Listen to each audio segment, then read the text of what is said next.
You've spent your whole life hearing this. You have to be high vibe to manifest your desires. But no one ever told you what I'm about to reveal now. This idea of high vibration, it's not just incomplete, it's dangerous. It might actually be sabotaging your life while you think you're doing everything right. And to prove it, I'm going to give you the first secret right now. The universe doesn't respond to your mood of the day. It responds to your identity. You can feel good for a few minutes, say affirmations, do visualizations. But if deep down in your consciousness you're still stuck in the old pattern, nothing changes. And it's not just me saying this. It's a lost teaching of Thoth, master of Hermetic wisdom, hidden from humanity for millennia. And today, I'm going to show you exactly how he taught how to manifest a reality, without needing to be high vibe all the time, without forcing yourself to feel happy, but using a process so deep, it transforms everything you manifest. And most people have never even heard of it. But before I show you how to apply this, you need to understand the invisible mistake almost everyone makes. Because if you don't see this now, you'll stay stuck, thinking manifestation depends on your emotional state. And from here on, I'll take you on a journey where each step breaks a part of this cycle of frustration. And in the end, when I show you the full process, you'll never look at manifestation the same way again. What is engraved in the silence of the mind becomes word, and what is held as a silent word becomes form in the world. Now that you've started to see that high vibration is not the secret to manifestation, it's time to open a door that many are afraid to even touch. This door reveals something that Thoth and the ancient masters knew very well, but most people prefer to ignore. The universe is not made only of light, joy, and good things. It's made of balance, of alternating forces, of a movement that never stops. You might have heard of this as yin and yang, day and night, masculine and feminine, expansion and contraction. In Hermeticism, this universal truth has a clear name: polarity and rhythm. And here's the point that few want to accept. As long as you try to live only on the positive side, trying to escape the negative, you are, without realizing it, trapped in the pendulum that swings endlessly from one pole to the other. Thoth said that everything in the universe vibrates in cycles. Nothing stays still. Everything flows. And this flow has a precise rhythm that rises and falls, that expands and contracts.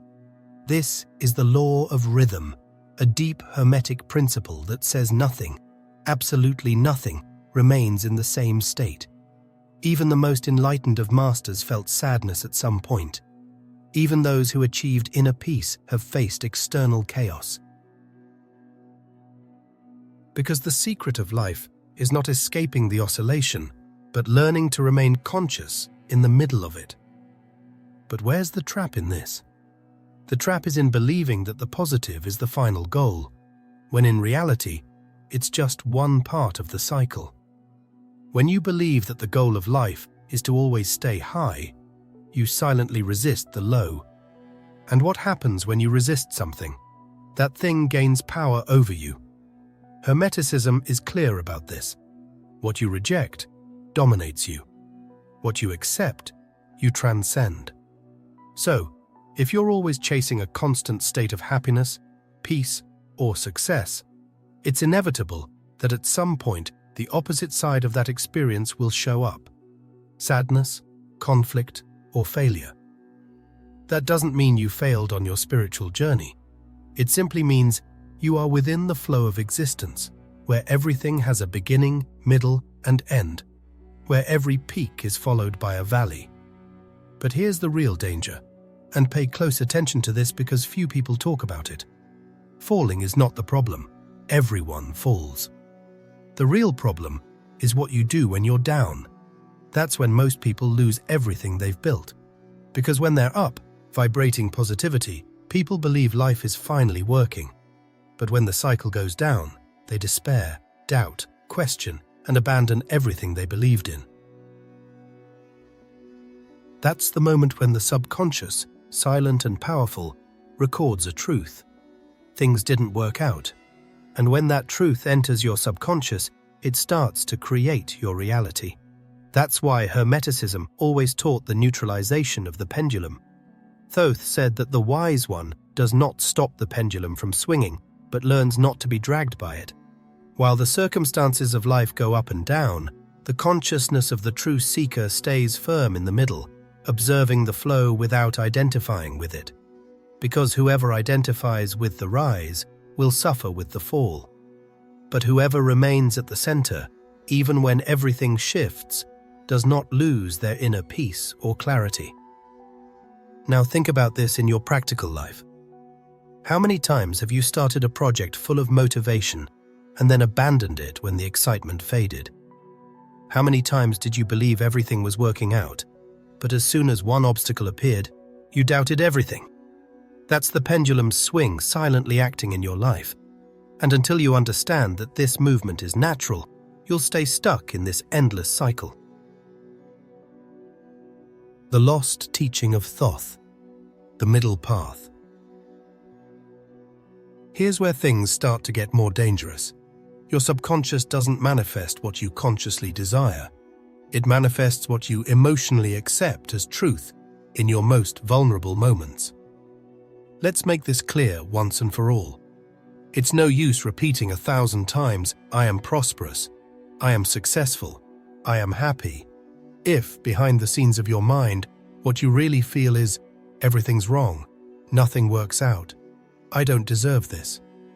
Because it's that feeling of wrongness, of lack, of unworthiness, that your subconscious will turn into reality.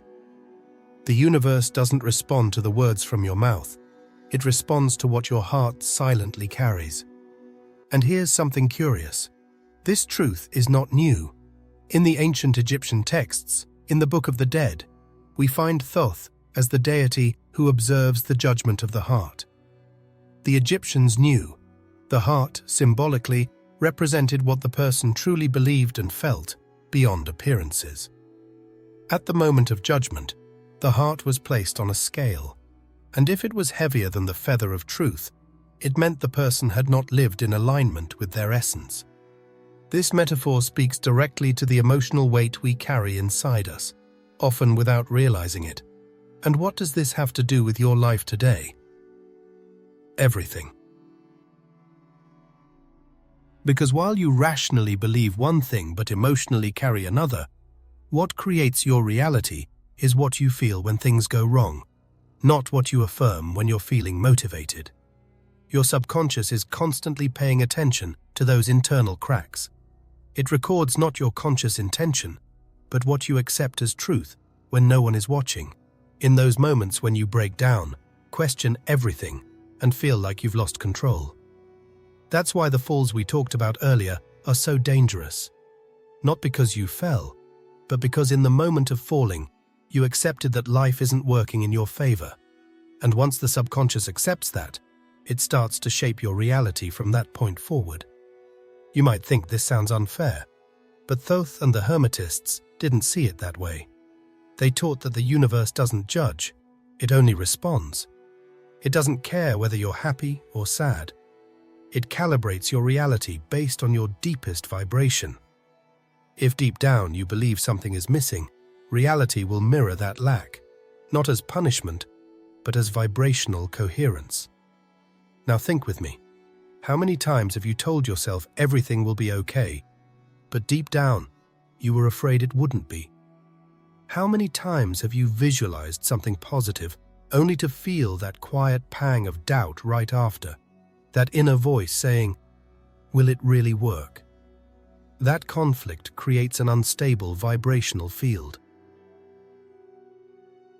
And the universe, following its own order, responds exactly to that divided field. That's why so many people can't manifest what they want, because part of them wants it, but another part doesn't believe it. And guess which part the subconscious registers? The one you feel is true in your most fragile moments.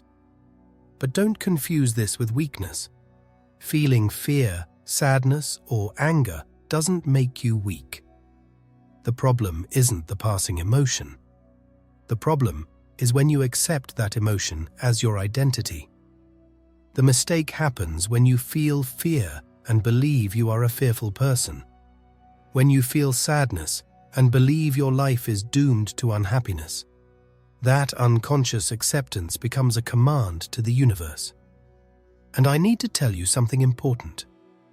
As long as your subconscious accepts as truth the feeling that something is wrong with you or with your life, it doesn't matter how much you study, visualize, or meditate, because in the end, that feeling will guide the manifestation of your reality. This is where change begins. But it's still not the time to show you how to change it. Because before you can alter what's recorded in your subconscious, you need to understand how those truths got in there in the first place. There's no use trying to reprogram something if you don't know how it was programmed. And that's exactly why, in the next step, I'll show you how these limiting ideas entered your mind without you realizing it, and what you need to do to break this cycle. But if the subconscious creates your reality, how can we get it to accept something different? To answer that, we need to go back to a time when knowledge wasn't fragmented, when spirituality, science, and philosophy were parts of one unified wisdom. That's where we find Thoth, the Egyptian master, the one the Greeks later called Hermes Trismegistus, and who many recognize as the father of Hermetic wisdom. Thoth wasn't just a scribe or a symbolic god. He represented the one who understood the hidden structure of reality and taught a path that goes far beyond the superficial positivism you see around today. And here's one of the most ignored keys by modern seekers. Thoth taught that true elevation of consciousness doesn't lie in choosing one side of polarity, but in finding the point that's beyond it. There is a mental state where both the positive and the negative still exist in the world, but they no longer control who you are inside. That state was called by the ancient masters the middle path. But let's be clear about what this means, because many people confuse balance with passivity. The middle path is not apathy. It's not standing still while life happens. It's not living in the middle ground without emotionally engaging with anything. The middle path is the state where you observe reality with clarity, without being dragged by the compulsive desire to always feel good or the constant fear of falling. While most people are running from one extreme to another, either chasing pleasure and achievement or fleeing pain and failure, Thoth taught that the true conscious creator remains steady in the center, observing the flow of life without identifying with it. That doesn't mean he doesn't feel emotions, but that he doesn't get lost in them. In Hermeticism, this is called the principle of neutralization. Thoth said the lower laws of nature, like polarity and rhythm, can be transcended when you understand and apply higher laws. It doesn't mean those laws disappear, but that you are no longer controlled by them. It's like rising to a level above the game, where you can see the pieces moving, but you're no longer one of them. Buddha, centuries later, would teach something very similar when speaking of the middle way as the path to liberation from suffering. He didn't preach denial of life or attachment to worldly things. He spoke of balanced awareness, observing without clinging, acting without being attached to the outcome. But deep down, that wisdom was already present with Thoth, because he knew the universe is made of cycles, and trying to cling to one pole while ignoring the other is fighting against the very nature of the cosmos. But there is a point, a frequency, where you don't deny duality, but you also aren't dragged by it. And it's at that point that you find true stability. And pay attention here, because this is where many people get confused. They believe balance means standing still, not acting, not feeling, not living. When in fact, balance is conscious movement. It's living through the highs and lows of life without getting lost in them. It's feeling joy without clinging to euphoria, and feeling sadness without drowning in pain. It's knowing that everything passes and nothing defines who you are. But hold on. Balance is not passive neutrality. There is a specific frequency that creates your desired reality. And that's what we're going to talk about now. Frequency is not emotion, it's identity. There is a specific frequency that creates your desired reality. And to understand this, you need to take a step beyond what most people ever do, because many still confuse frequency with emotion. They think it's just about feeling joy, peace, or gratitude, and that's it. Everything will happen. But that's only a very superficial part of the process. The frequency that manifests your reality is not a fleeting feeling. It doesn't depend on how you woke up today, or the mood you're in at this moment. It is something much deeper. Frequency is the identity you hold, silently, as you live your life. It is the mental image you have of yourself and accept as truth. Not as someone you hope to become in the future, but as who you already recognize yourself to be now. And here is the difference that changes everything. Emotion is temporary, frequency is constant. Emotion passes like the wind. Frequency stays like the ground. Emotion is an effect of your momentary experience.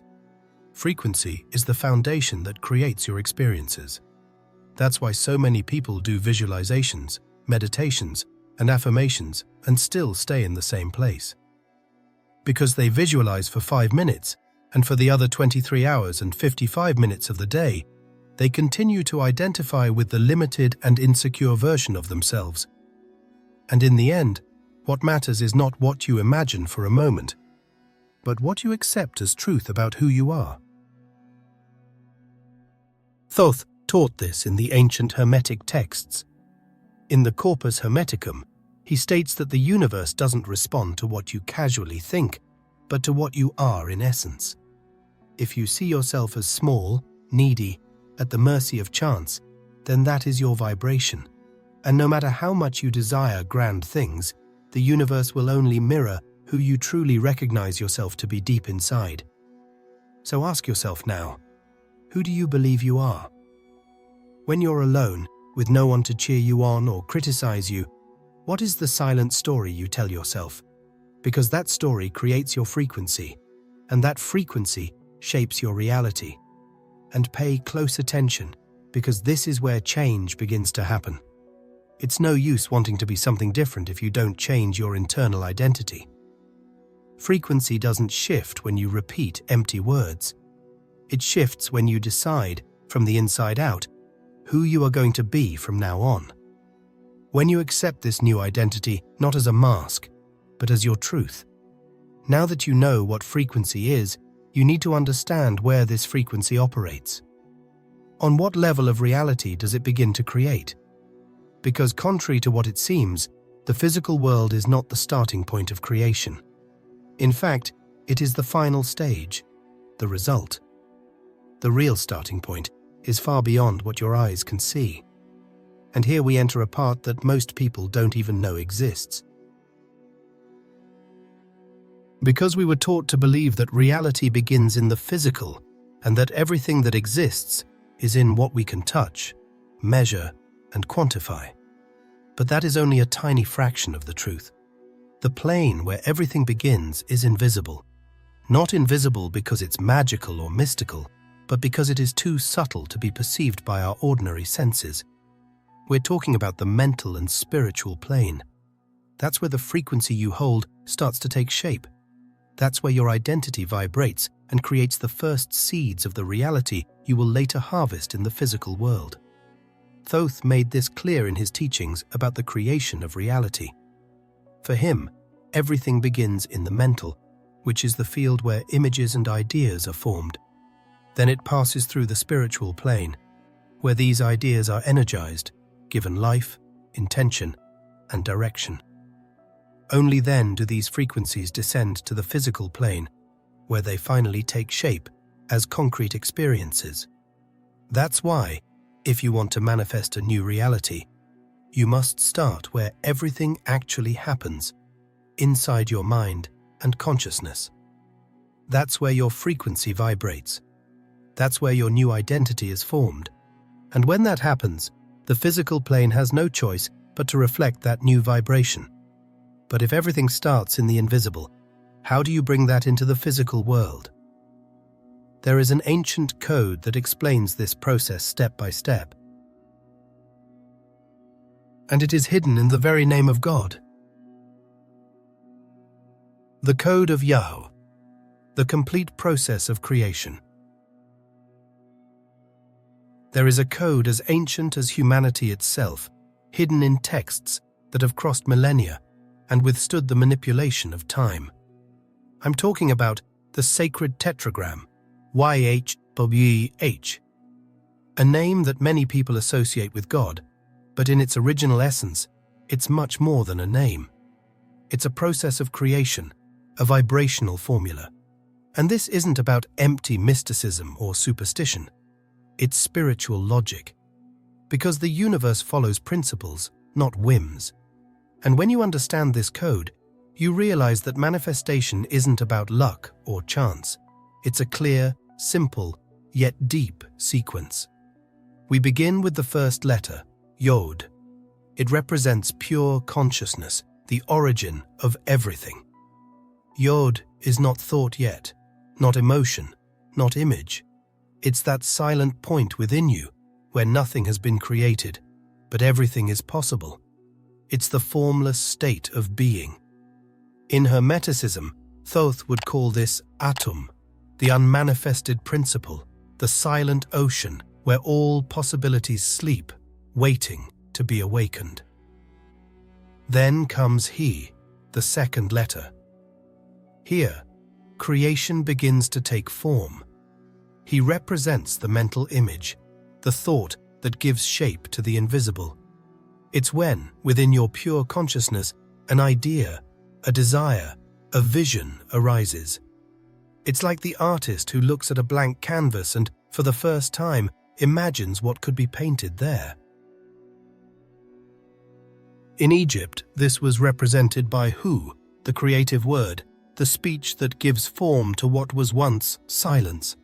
But it's not enough to have an idea. How many people have dreams and never realize them?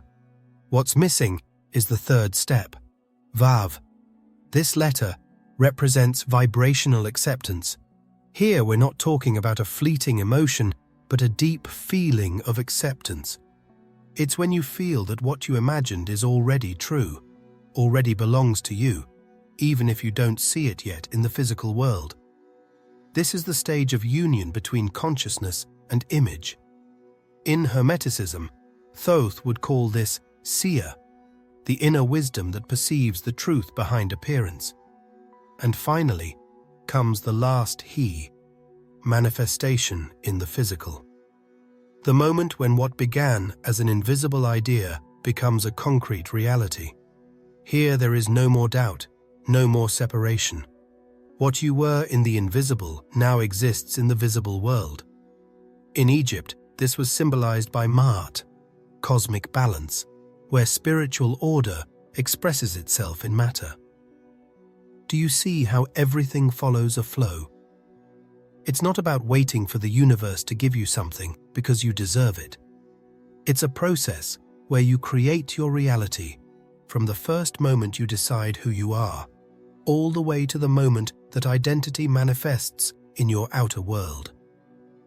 Now there's only one thing left: how to apply this in your daily life without falling into the trap of separation between you and your desired reality.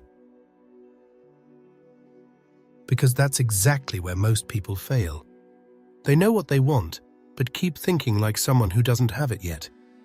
They keep acting like someone who is still separated from what they desire. And as long as that separation exists, manifestation doesn't happen. This is where I want to show you the most important practice of all. Something so simple, yet so deep, that it can completely transform the way you create your reality from now on. It's about no longer thinking of your desire as something distant, but starting to think from your desire as if it were already your reality. And I need you to pay close attention now. As long as you think of something, you're acknowledging that it is separate from you. It's outside, in the future, distant from your current reality. But when you think from, you are already there. You're no longer desiring, you're living. The difference might seem subtle, but it's the difference between continuing to wait and finally manifesting. The final practice: consciously shifting your frequency. Because wanting a new reality when everything is easy is simple.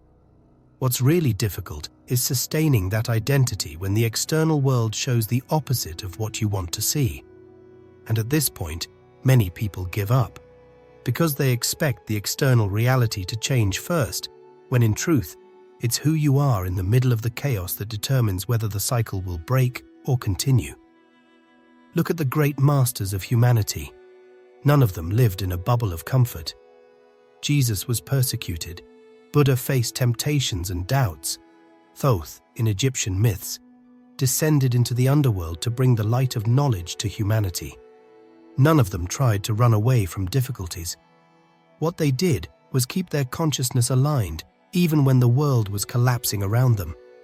Because they knew it's not circumstances that define who you are. It's who you are that transforms circumstances. Thoth spoke clearly about this. In the principle of cause and effect, he taught that the lower obeys the higher. In other words, your mind, when in control, governs matter. But when you don't assume that position of command, matter governs your mind. Who's in control of your reality? Your consciousness or your circumstances? Because challenges won't disappear. The question is not whether you'll face loss, frustration, or difficult moments. That's part of the flow of life. The real question is, who do you choose to be when those things arrive? Are you going to be the one who sinks into doubt and fear, or the one who remains in the state of already living your desired reality, even if nothing around you confirms it at the moment? This is where most people fail. They start out confident, but fall apart at the first obstacle. And it's exactly at that point that the subconscious records defeat as reality. But the one who gets through that moment with clarity maintains their frequency intact, and the universe, obeying the law of cause and effect, aligns with that frequency, bringing manifestation at the right time. Now that you've understood the philosophical and practical foundation, there's one thing left.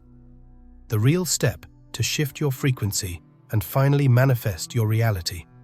And I'm going to show you that now. Because from this point on, knowing isn't enough. It's time to apply. And this is where we fulfill the promise of this video. High vibes are not what create your reality. What creates your reality is the shift in your conscious frequency. This means mentally and vibrationally assuming that you already are the person who lives in the reality you desire, even before any external evidence shows it. And how do you do that in practice? First, you mentally assume that what you desire is already a fact, not as a future dream, but as a present, silent, intimate reality that doesn't depend on external proof to be true. You stop asking and start affirming. You stop waiting and start being. Then you act, decide, and feel from that version of yourself. How would that person think? How would they act? How would they behave in daily situations? And here's the detail that makes the difference. You don't need to force emotions. You don't need to try to convince yourself emotionally. You just need to act with the silent conviction that it's already yours. If you desire prosperity, it's not about feeling rich all the time. It's about making decisions that a prosperous person would make, even if your bank account hasn't changed yet. If you desire love, it's not about forcing yourself to feel loved. It's about treating yourself and others with the respect and ease of someone who already knows they are worthy of love. This is living from the state of consciousness of the desired reality. And when you do that, your frequency changes. It stops being the vibration of lack and becomes the vibration of fulfillment. And the external reality, obeying the law of mentalism that Thoth taught so often, responds to that vibration. Because the all is mind, and the universe is mental. What you accept internally becomes your external reality. Now you have the complete practice. From here, the choice is yours. Continue reacting to the outside world, or begin creating your reality from the inside out. If you've made it this far, it's because something inside you has already started to awaken.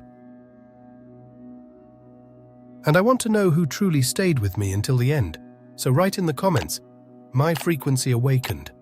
I want to see who is committed to this inner transformation and not just looking for quick answers. And if at any moment you feel in your heart the desire to support this channel, to help spread more content like this around the world, down below, in the first pinned comment, there's a link where you can contribute directly.